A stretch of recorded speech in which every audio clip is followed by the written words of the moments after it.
I'm going to show you how CPU to CPU communication can be configured on Profinet ProfiSafe using Automation Builder version 2.1. In this example, we'll show you configuration with two master systems, which are connected to one so-called shared slave. You can see this in this overview. The master one includes PM595 CPU and in addition safety CPU SM560S, and the master 2 PM583 includes this CPU module and safety CPU SM560S.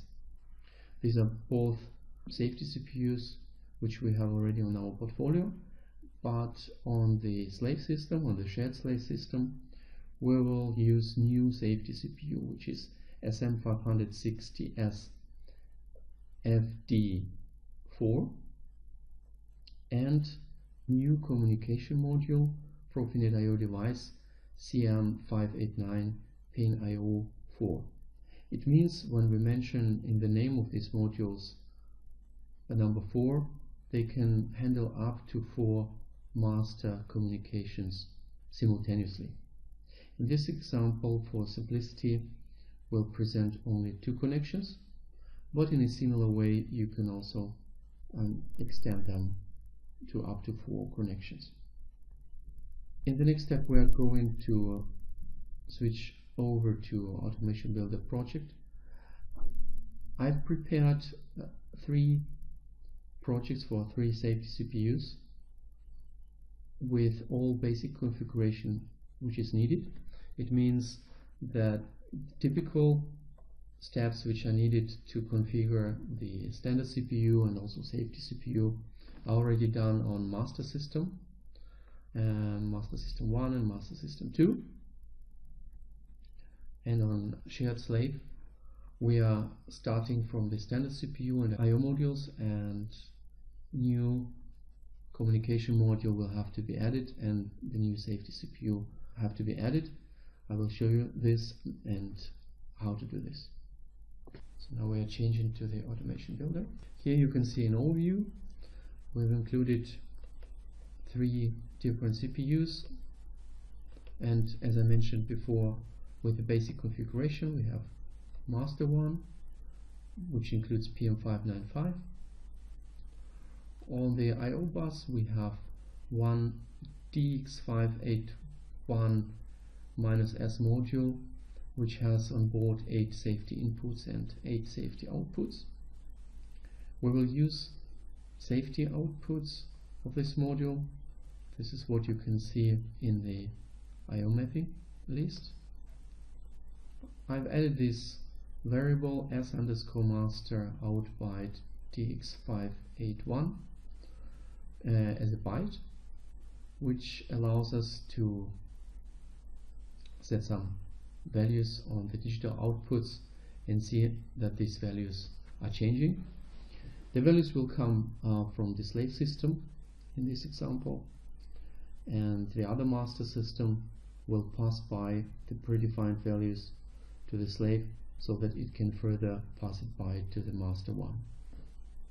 I will come back shortly to the overview picture. It means what we are going to show is that master 2 has some counter value which will be transferred both using Profinet standard communication to this standard program, and the safety counter which will be transferred also to the shared slave system, and it will be both these values will be visualized here on these modules. So the standard process values on the DC523 IO module with also include configurable standard inputs and outputs. We'll use the outputs for this purpose to see that LEDs are blinking, and the same thing we'll do with the safety output module. In addition to this, we'll further transfer these values to the master 1 system, so that the master visualizes, in this case, only safety counter value on its DX581 module. So again, the expected behavior is that the LEDs will be blinking with some values which are predefined by the counter which is running on the master 2. So what you can see here is that you can both exchange input and output values, safety and standard process values with one master, and at the same time simultaneously exchange them with master 1.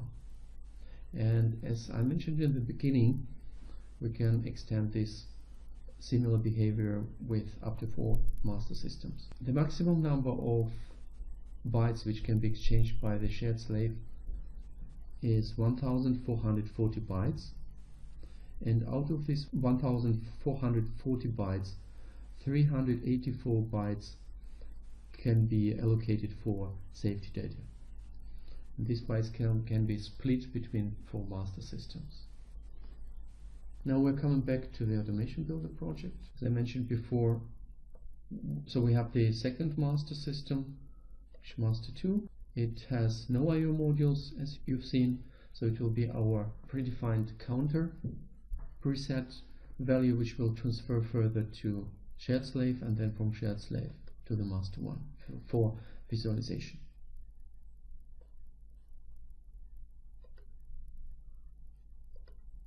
If you have a look at the master 2 project, we have Profinet I/O master here, which is an external communication module, and the safety CPU. In case of master 1, we use onboard Profinet I/O master functionality,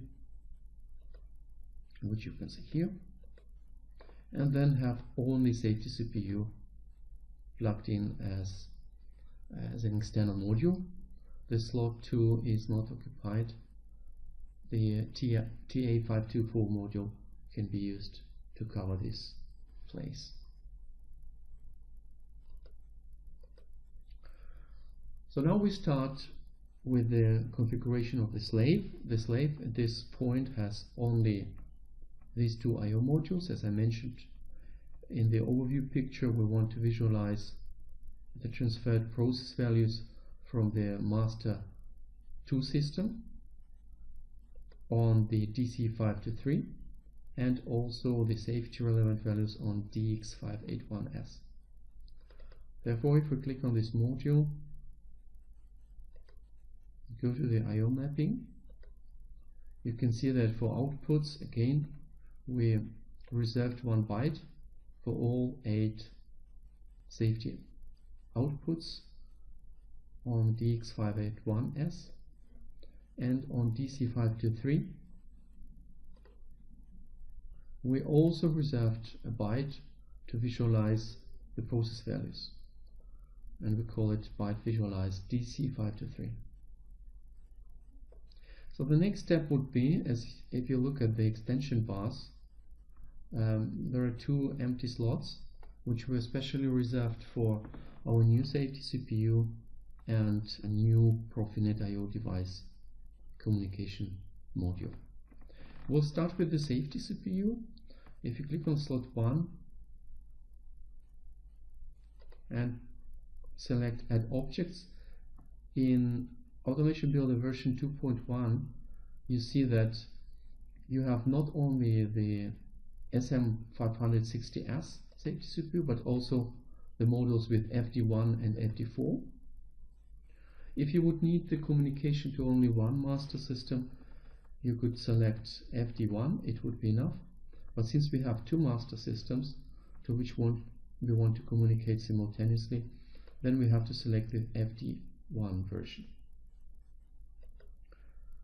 We select it, the default user authentication is needed. We use the standard owner with the empty password, which can be later on configured in the project with a real password.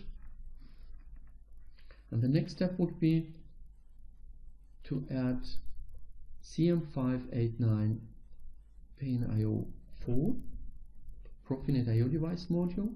You can see it in addition to the previous one, which is CM589 PIN-IO, which was launched 2 years back in 2015.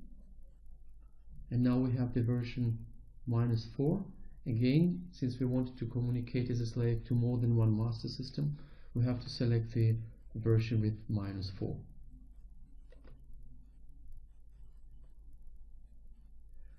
Now the first step we have to do is to enable debugging for our safety CPU. So we select this value to on to be able to load the boot project on it. And on CM589 PLC4, we can modify the min update time, which are standard parameters for all communication modules. We'll leave it for this demo system at 10. It could go up to 1 millisecond. For our Profinet I/O device, we have to set a Profinet name. The Profinet name will be automatically set, in our case, using the principle which is shown here. The default name is CM589 PN, and then minus, here you can see 00. We'll use the address switch on the CM589 PNIO4 to set the Profinet name, and therefore it will be automatically assigned. In our example, we set the address to 5, the lower address switch, which means that the Profinet name of the device will be CM589 PN05 when we start the project. The same Profinet name will be used for all master systems. So the shared device functionality allows to share the data for one Profinet device with up to 4 master systems in our implementation, and it uses the same name and the same IP address. It means, of course, that due to the fact that this IP address will be set by the default master system, all masters will have to be in the same IP address area to be able to talk to this Profinet device simultaneously. For your information, the virtual LAN functionality is also supported by Profinet. You have to configure this virtual LAN tagging on your network switches. You may need manage network switches and activate related ports on it to be able to send these VLAN tagged telegrams to proper LAN network paths. However, we have to take into account that Profinet requires in the beginning untagged network to be able to parameterize all participants. So with VLAN tags, one has to pay special attention to the network switch configuration for Profinet. Now the important task comes here is to instantiate data areas for standard and safety data exchange between master and slave systems. So here we will use 4 bytes of output data to receive input values from master 2.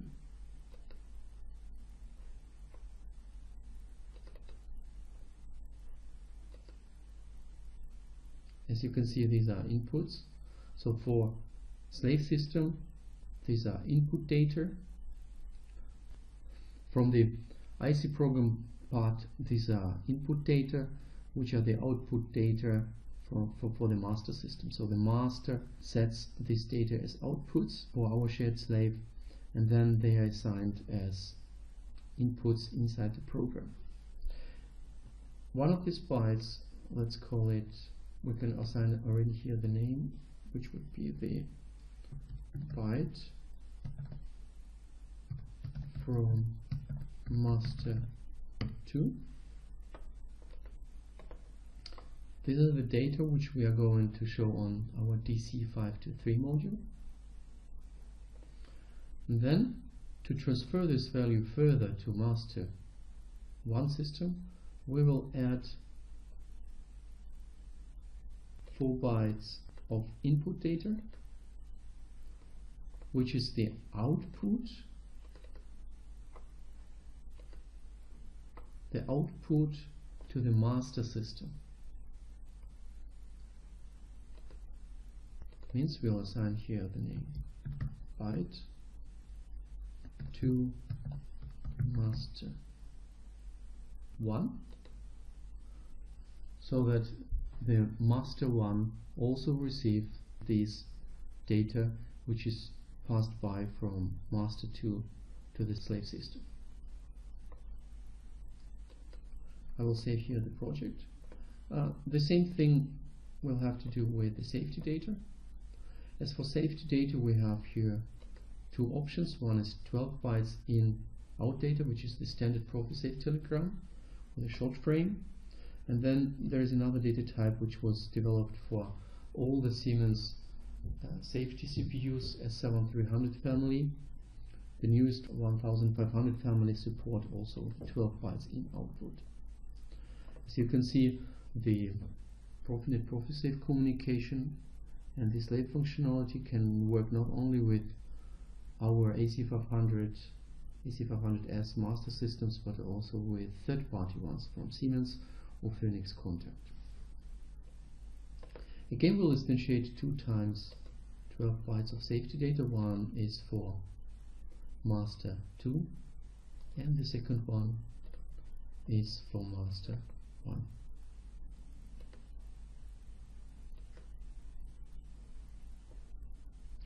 We'll define the names.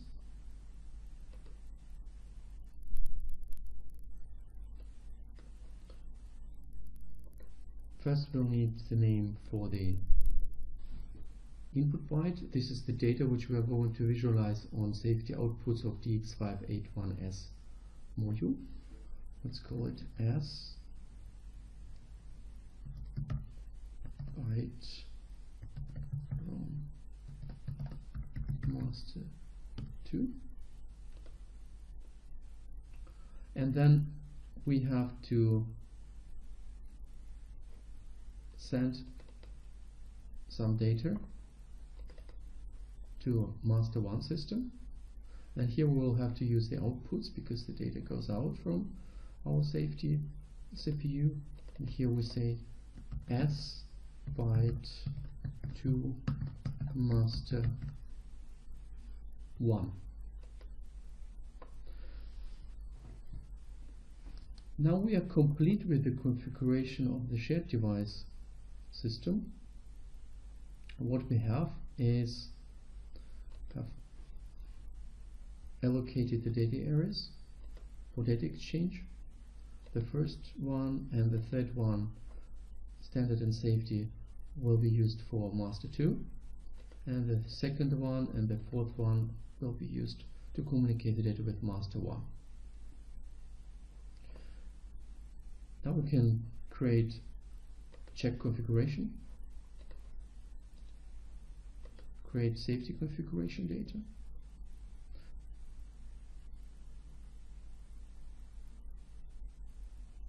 and do the same for our standard project. As you can see, standard message boxes come to confirm that safety libraries, proper versions of them are used. You have to look at the CSC value of them. This has to be done only once in the project. As soon as the libraries are confirmed, their CSCs are saved in the safety project, and then you are not asked anymore to confirm them other than they are changed on your hard disk, and then you have to confirm if you want to keep them or then replace with proper versions.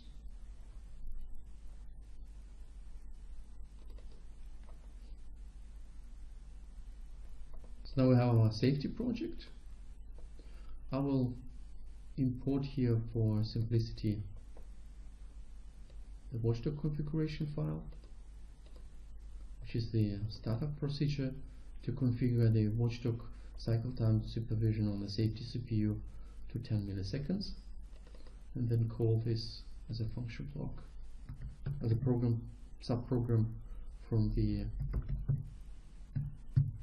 PLC PRG.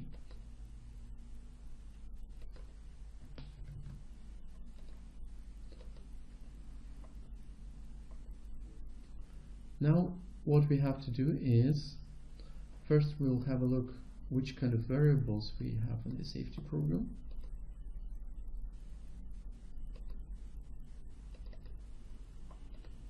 If you look at the inputs, we have this byte of data which we receive from the master2 system, and we have two outputs. One of them we use to assign this received byte to our DX581S module, and the same data we want to send to the master1 system. So we have to do this simple assignment in the application program. We'll do this for simplicity directly in the PRG.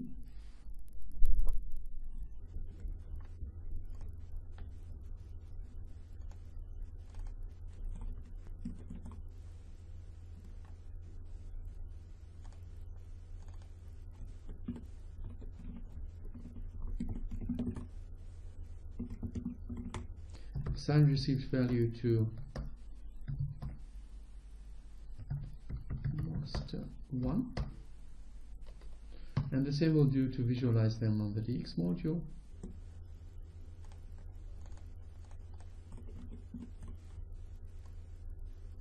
We'll copy the same value to this variable and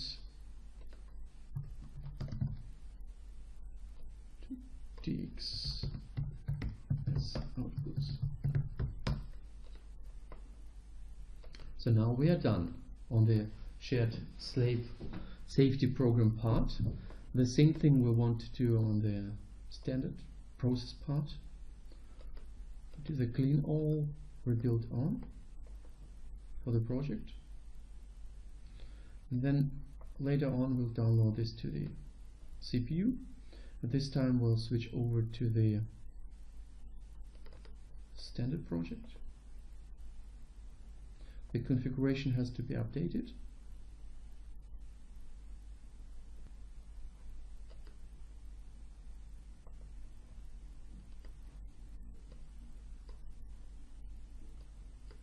And here, if you want to have a look on which variables we have,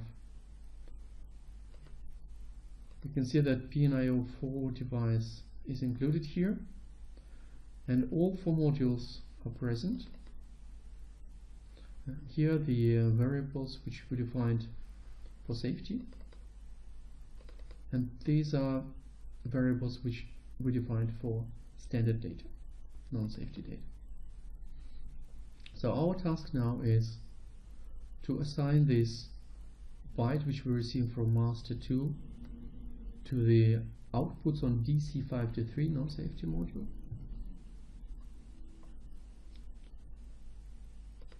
Which we can see here, to visualize them, and then at the same time to send them to the master1.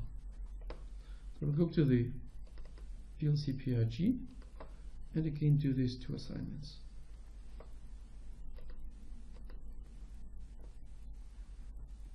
First we'll use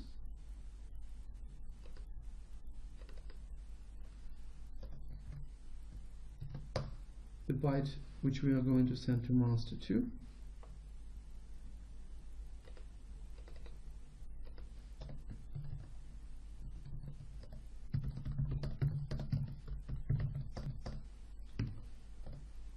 And then we want to visualize.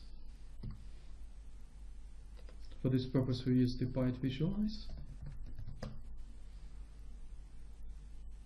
and can copy paste this part. Visualize on DC522.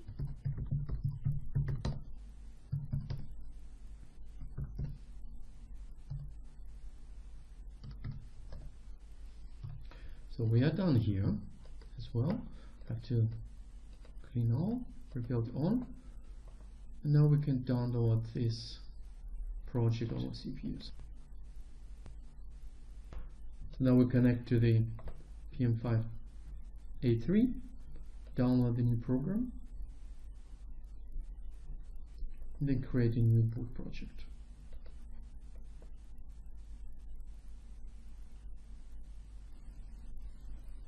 The same we'll have to do for safety. We are ready with the safety project on our shared slave system. What we have to do is to download it and then create a boot project. We just have to power off and power on the system so that they get active. What we've reached at this level is we've fully configured the shared slave system.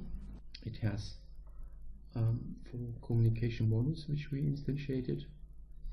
One is for our master 2 system, for non-safety part.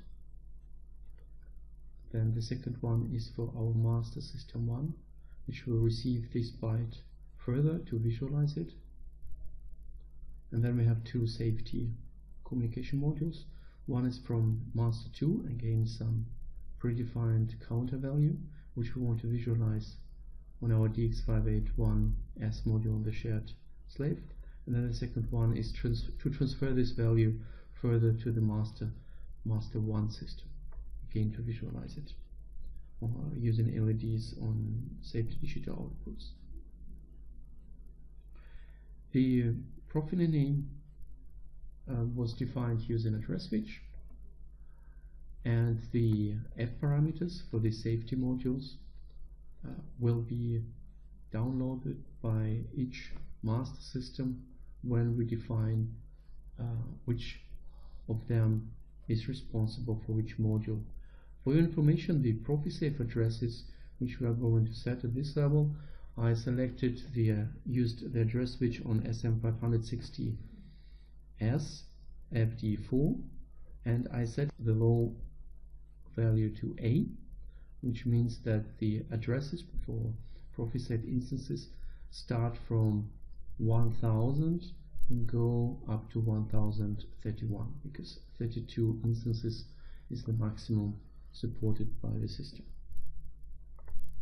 Now we go to the master system 2, and at this stage we go to the Profinet master, and we have to instantiate here the instance of CM589NIO4.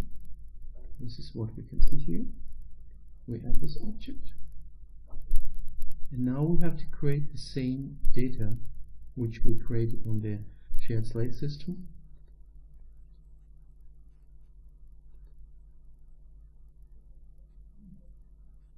We create 4-byte output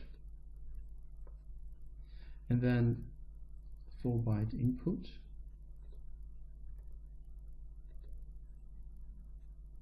these are non-safety data, and then 2 times safety telegrams. Here you can see that the safety modules are also shown with yellow background, because they will have also F parameters here. The safety modules which we instantiated on the slave system, these were just containers, and here we actually will provide F parameters to configure these modules. So we instantiate 2 instances. Now we can define in the project first the addresses for F devices. So here you can see that there is a source address which we have to set, and we can take it as 1. The source addresses of master systems have to be unique. So let's go for value 150 here.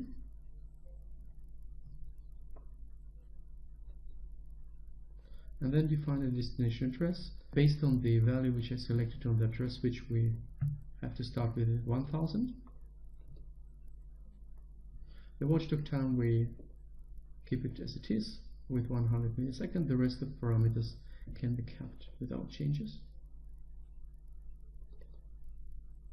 And the next module, which we don't plan actually to control, we don't necessarily have to configure, but since this configuration which is done here can be copy pasted also on the master 1 system, and it has to be the same and have the same data types and size of data as we defined in the shared device, then we can still do this already at this stage also the proper configuration, so define a source address of 151 in this case, so one more than from master to system.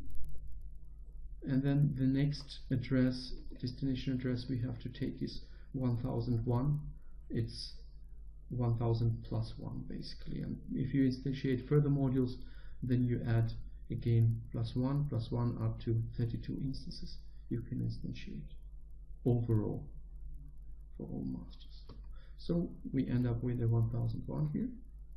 The fpass is automatically calculated for f parameters, therefore there is no need to do any copy paste. The safety CPU with f-device functionality, they don't have any e parameters, therefore you don't have to do any ePass calculation. This is slightly the difference to safety IO modules, which have also e parameters which have to be defined, therefore you have to do f-ePass calculation. Now we can define variable names. So this is the output byte which we are going to read at our slave, and will provide us the counter value which we decided. So it's a non-safe value, we take it as a byte counter for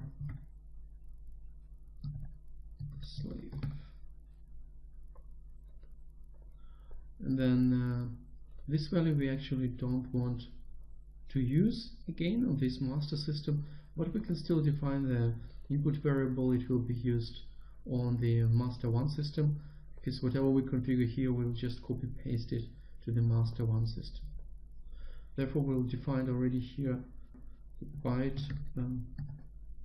input from slave,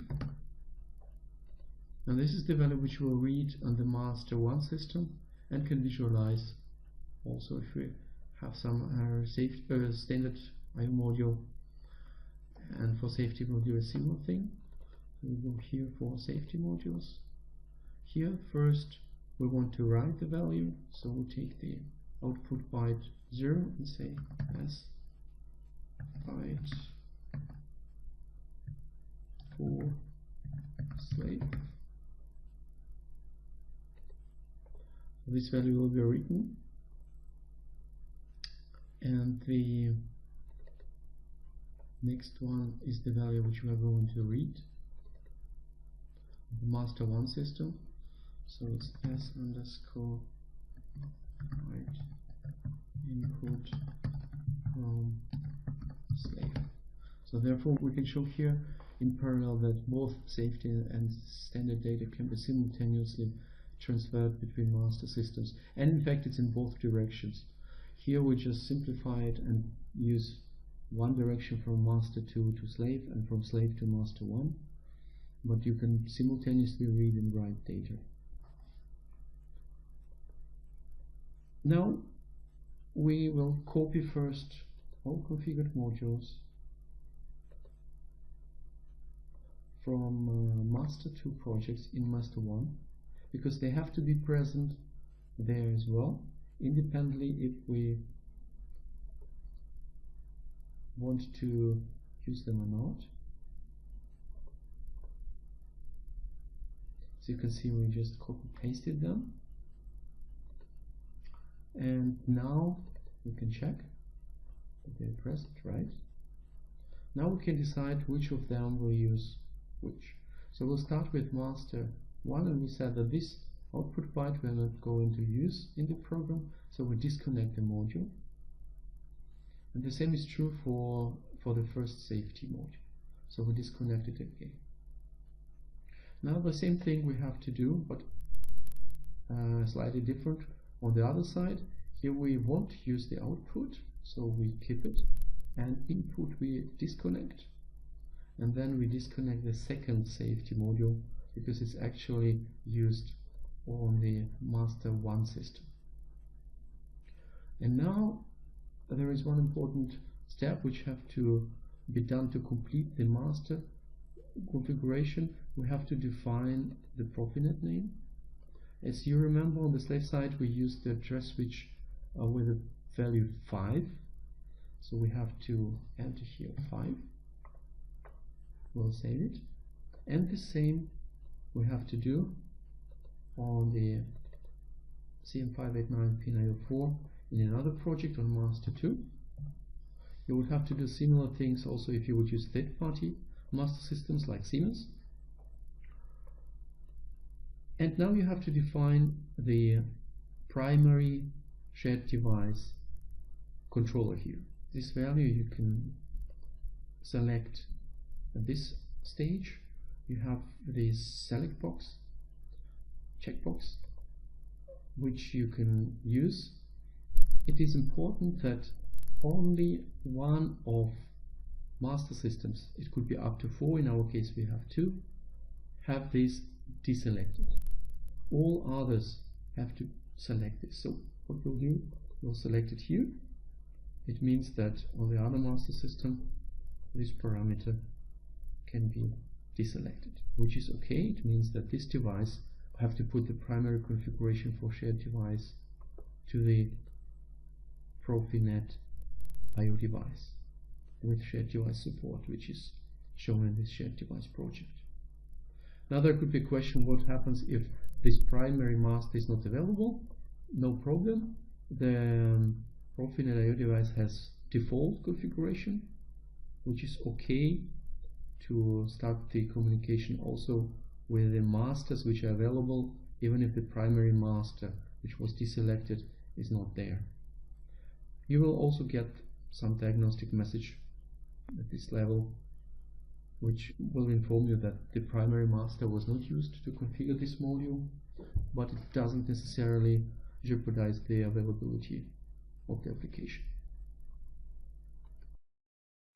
Now that we finalize the configuration in the project, we have to pay special attention to the setting of IP addresses for Profinet master and Profinet IO devices. Let's have a closer look on our Profinet IO device CM589 pin IO4. As I mentioned before, the IP address is set on master project. So if you have more than one masters which are communicating with this device, then you have to pay special attention that the IP address is the same which you set for this IO device. For example, if we go to the master 2 project, we click on CM589 pin IO4 device and see that the IP address which we want to set for this module is 192.168.0.2, and the subnet mask is the one which you can see, and the Profinet name is this one based in the address switch. Now when we go to the Profinet IO device configuration in master 1 project, again we have to have a look and see that the same Profinet name is set and the same IP parameters are set. If you have some third-party master system like Siemens or Phoenix Contact, then you have to be prepared that you have the same settings there as well. If you don't follow these rules, you'll have some configuration error on the master system. And as a second step, we also have to have a look on the master and the master addresses. So the IP addresses of masters have to be within the same address range, but have to be unique. It means that the Profinet IO controller on the master 1 has to have this address, and this is the address settings for slaves, so the area can be defined here.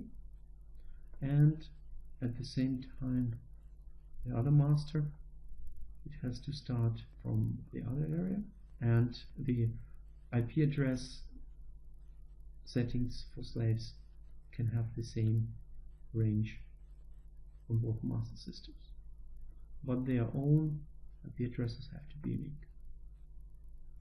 This is what you can see.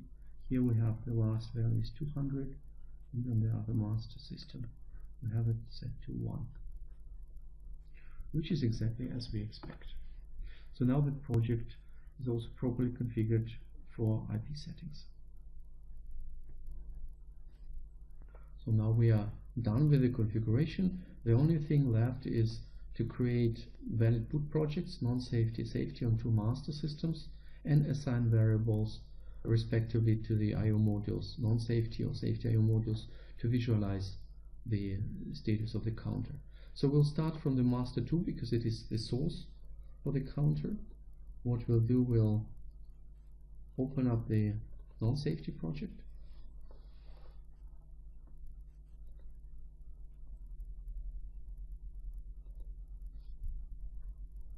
I will create the following small program.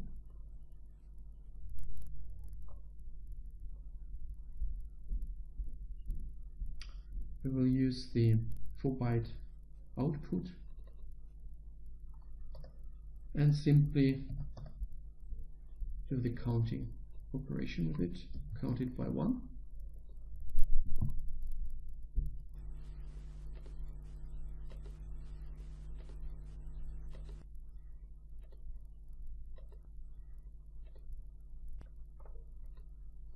Okay, now rebuild all.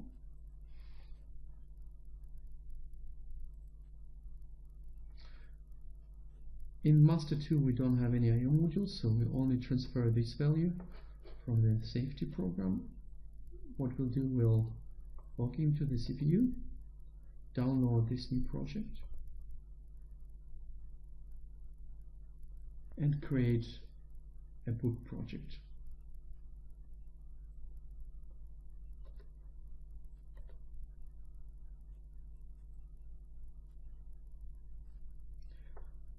When the boot project is created for non-safety,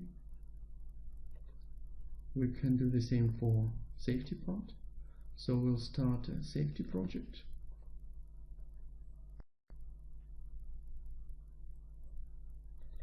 And add one line of code, which we will do a similar thing with the safety byte. We'll increment it by 1. Structure text for safety, which is supported by AC500S.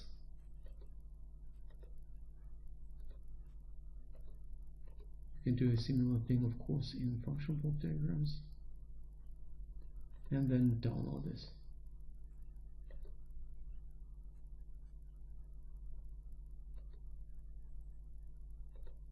Finally create a boot project. Now we are done with the master 2. Now we have to do similar thing with master 1. We'll start the non-safety project.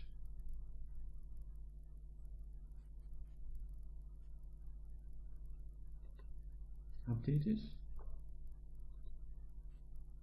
So in the non-safety project, since we don't have non-safety I/O modules on master 1 system, we will not visualize the values coming here. We'll just assign it to a temporary variable, which we can define.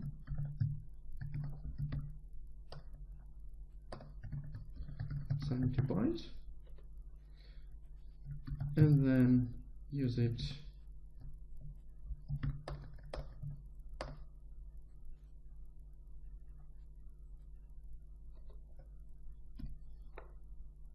to get the value from the as input from slave. This is all we have to do.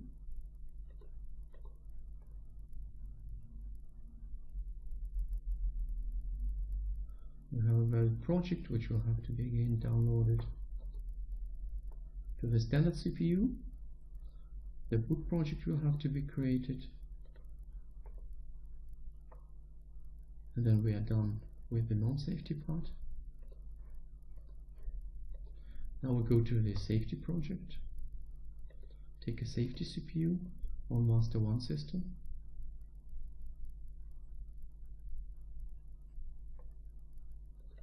We'll go to the main PLC PRD, and here we have a safety I/O module DX581S.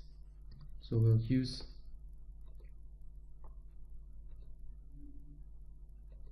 use it output to visualize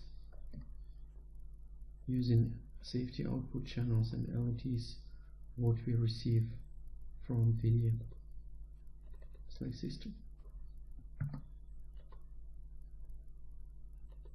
Save the project, clean all, rebuild all. We'll download again the project to the safety CPU.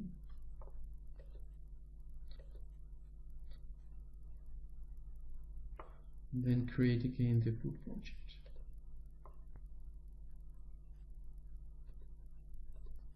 So the configuration is complete. After restart of the system, we shall observe the blinking of the safety output modules on the slave and master 1 system, and then blinking of standard output channels on DC5 non-safety I/O module. The source of this information is coming from master 2 system. So you can imagine that in a similar way you can also create more complex communication. Now we've successfully completed the project with the usage of SM560 SFD4 new safety CPUs and new communication module CM589P904 to be able to exchange data between different CPUs.